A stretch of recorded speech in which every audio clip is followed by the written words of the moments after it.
p.m., a severe thunderstorm was located over Atkins, or 9 miles west of Cedar Rapids, moving east at 35 miles an hour.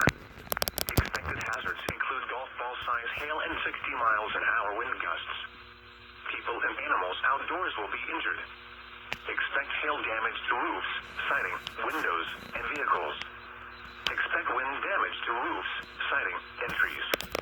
Locations impacted include Cedar Rapids, Mount Vernon, Lisbon, Fairfax, Ely, Atkins, Walford, Shueyville, Norway, Bertram, Palisades, Kepler State Park, Cedar Rapids Municipal Airport, and Morgan Creek Park. This includes Interstate 380 between mile markers 12 and 21. Take cover now.